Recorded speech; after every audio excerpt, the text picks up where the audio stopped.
Aflac policies are portable. If you switch jobs, you can take it with you, so you're covered when you need it most. Over the lifetime of your policies, Aflac will never raise your premiums. Bo, you've made some great points. But the selling point for my family was the value we receive for the premium we pay. We couldn't find this value with any other supplemental company. Right, Corey. For the cost of a cup of coffee a week, you can protect your whole family. Aflac also has policies that cover cancer, short-term disability, and accident, meaning you're covered on and off the job. So, Bo, you're telling me one of these race drivers out there listening can go out and stick their car on the wall 80 miles an hour and flip it, and they're covered? Absolutely. Aflac's always there. For more information about Aflac, contact my Aflac agent, Bo and Eileen, at 971-273-8943. That's 971-273-8943. Or you can find his information posted on Moxie Media Promotions Facebook page. Bo knows Aflac.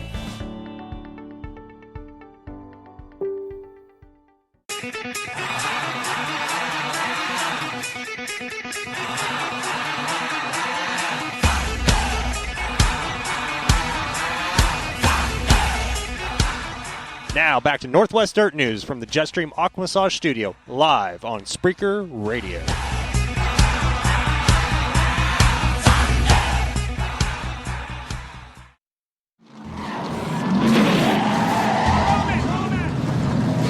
He's blocking me! That's right! Move the son of a... Yeah, you damn right I got What time happened to out there? Oh, that stupid-ass flagman. They got a dumb-ass flagman that can't see. You know, we sat there, the USAC officials yelled yellow. I sat there, and he shut the green light back off. He turned the green light back on, so I got in the tuck position. And he wants to just go back to the pit. Well, and he can kiss my and if I get the chance, he's going to. Jackson, you all right, though? I'm all right. Car's tore up. Kick ass tomorrow, man. Yeah, thanks.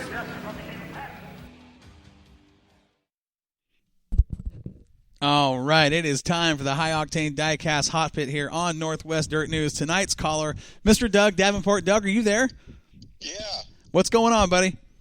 Oh, another night in the shop. Another night in the shop? Figure out a way to go faster without spending a whole bunch of money. That seems to be the topic of conversation right now. It's been a good one tonight. So what's on your mind, Doug? Talk to us. You're in the hot pit. Go. Well, race cars are expensive. Period. Plain and simple. It doesn't matter if you're racing a four-cylinder car or an open label. They're expensive. And if you want to win races, you've got to be able to do more than everybody else, whether it be with your knowledge of your race car or your driving ability or the amount of money that you can spend. It's a whole multitude of things that go together if you want to win races. And that's just the bottom line. It's the guy that wins races is the guy that's willing to go further than everybody else in every aspect of the sport. Not just spend more money, but it's the guy that's going to be willing to go further into the corner on the last lap, and it's the guy that's going to be willing to knock the spoiler off of it on the last lap to do whatever it takes to win. And at the end of the night, you still have to be able to pay for that spoiler that you knocked off or the quarter panel that you tore off doing it or whatever the case may be. And that's what defines everybody. That's why we have different classes. You guys are talking about what ruins racing and what makes racing more affordable or less affordable. Well, it's always going to be expensive, and it's more expensive now than it was years ago. Everything's more expensive. You go to the grocery store and buy a gallon of milk. Well, 10 years ago, a gallon of milk only cost half of what it does right now. And the same goes with everything else. The technology that goes into these race cars is more than what it used to be. You used to be able to buy a modified chassis for $2,500. Now you can't touch one for less than $5,000. And that's on the mild side. All of that, it all goes hand in hand all the way across the board. It's a valid point. There's no doubt about that. What do we do? What do you do to keep racing from rising so fast that it prices everybody out of the sport? Well, you're not going to. I really honestly, I don't think there's anything that you're going to do to change it. What would make racing better with the way it is a really smart guy a long time ago used to build motors for me. He's gone now, but he told me when I first got into this sport, you don't race a class that you think you should be in. You don't race a class that you want to be in. You race a class that you can afford to be in. And with that, you'll be able to be competitive and you'll win some races and you'll have fun. Because we all want to win. We're all competitive. But at the same time, if we're not winning and we're crashing and tearing stuff up, it's not fun. Guys lose interest. They don't come back. it's a vicious circle, and there's no end to it. And the bottom line is there's a class for everybody. And if racers stayed in the class that they belong in, the classes would be more competitive. The show would be a lot better for the fans.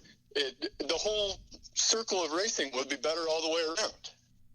There's no argument to that. No, not at all. That's a very valid point, and coming from a guy that runs good equipment because he races within his means, and you've ran everything there is to run, it seems like, Doug. I think I've seen every kind of race car there is out there. Except a sprint car. Well, and I wouldn't be surprised to see him in one someday, but at this point, he's comfortable in the mods and doing well, and like you said, there is a class for everybody, whether it's the class you want to run or the class you should be in because you can afford it.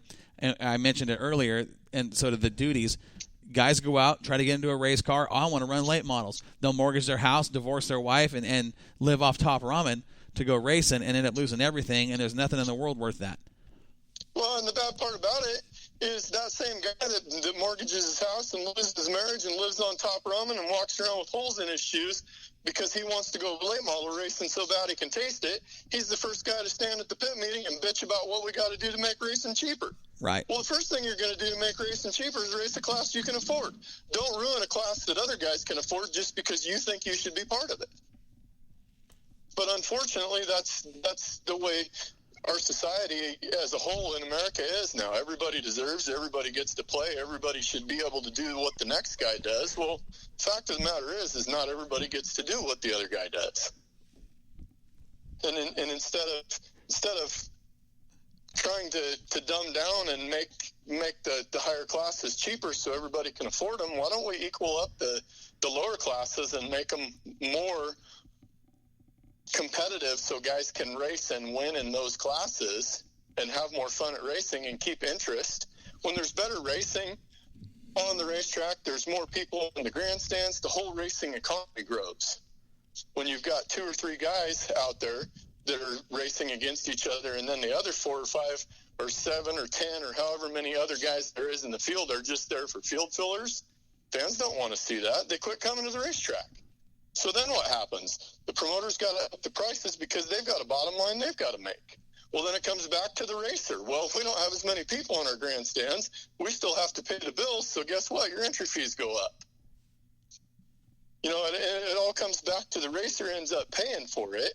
And I've heard several people on the show tonight say that we're our own worst enemy. Well, in a lot of ways we are. There's a lot of reasons that haven't been touched on why we are our own worst enemy, and that's a big part of it. A long time ago, that's what I wanted to do right first thing out of the gate was I wanted to race late models. I bought a street stock, and I raced it a handful of times, and my next car was a late model, and I learned in a real quick hurry that those things, not only do you have to learn how to drive them, but you have to learn how to work on them, and they're expensive.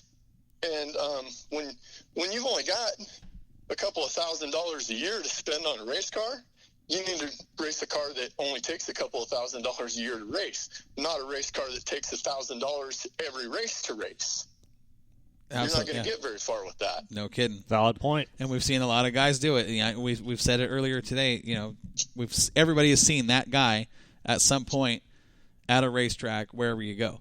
There's always that guy. And they come in all different shapes, sorts, and sizes. You got guys standing there, we need to figure out how to make this cheaper. This costs too much, but he brings 4 race cars to the racetrack. Really?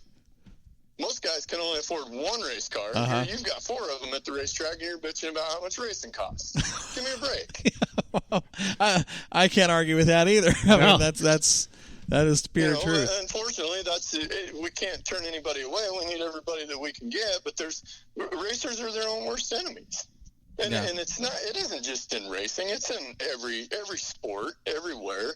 There's all different walks of life and all different kinds of people that participate. And, you've got Joe Blow over here that's standing here bitching and complaining about how much it costs us to race his race car, and he's smoking cigarettes one right after the other and stomping them out on the ground at $8 a pack. Well, he's just spent $3,000 in the last year smoking cigarettes, but he's bitching about how much it costs to freshen a motor. Really? Yeah. What you spend smoking cigarettes, you could spend building a motor for your race car. It's all about how bad do you want it and how you prioritize things. There you go. That's a great summary right there. There's no doubt about it. There's nothing in that line that isn't true. And I agree with you, Doug. That is a very valid point.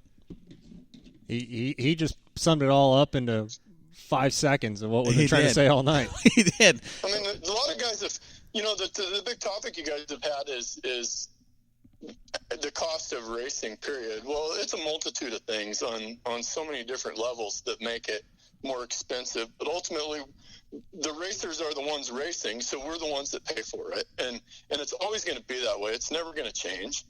The economy has a lot to do with it. It starts, like John and Justin said, at the race car manufacturer, and it goes a lot further than just tubing. It's everything.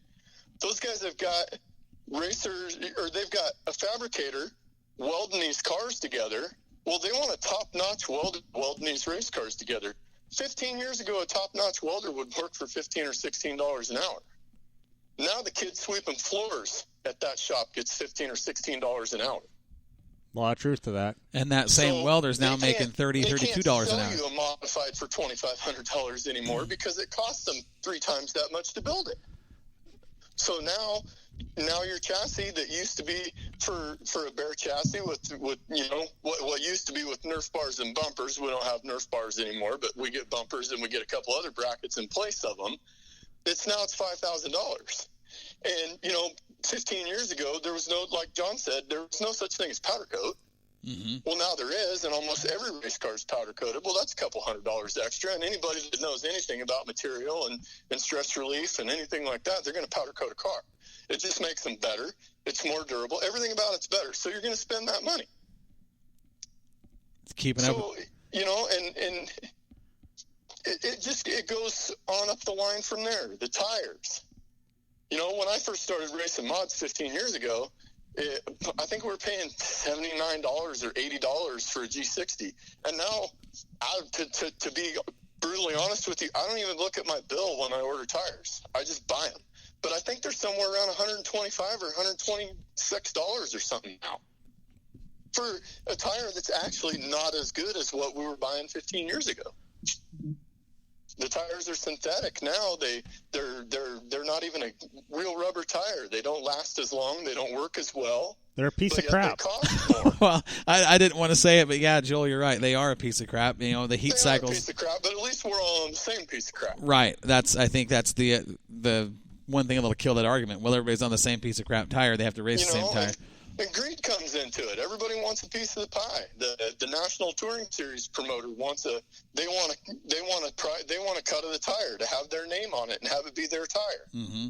And each racetrack promoter, they want a cut of the tire for how many tires they sell. The guy at the tire store wants a cut of the tire for so he can make a profit on it.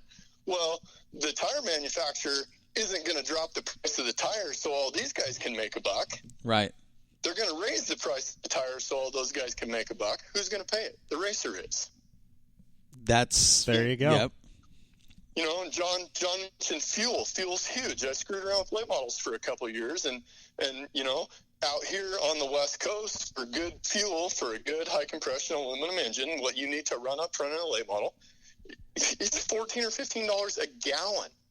You got $150 or $160 fuel bill alone for one night of racing. For one night of racing, then you throw a $150 rear tire on top of that. There's $300. Shocks are expensive, but John mentioned shocks. Well, and he hit it right on the head. He said, "What you're doing?" When I was racing late models, I had 6 shocks hanging in my trailer. Now that I'm back full blast into my modified program, I think there's 14 of them hanging in there. Yeah, that's what we were talking about. So all in all, that equals itself out right there. Yeah, but it's all stuff you have to have if you want to run up front. And if you want to run up front, you're going to spend the money to do it. And that's where you have to make sacrifices. And the guys that say, "Well, man, I got to save my money up to buy those." If you got to save your money up to buy that, you shouldn't be in that class. Bar none. Yep. That's like, "Well, man, I got to save my money to pay my electric bill." Really? No. You just need to put yourself in a position where you can always pay your electric bill, right? Or your lights get turned off, right? Yep. Well, same thing. If you can't buy parts for your race car, you don't get to race it. you shouldn't be racing that class. Period. Like you said earlier. Absolutely not. Yep, I agree. And you know,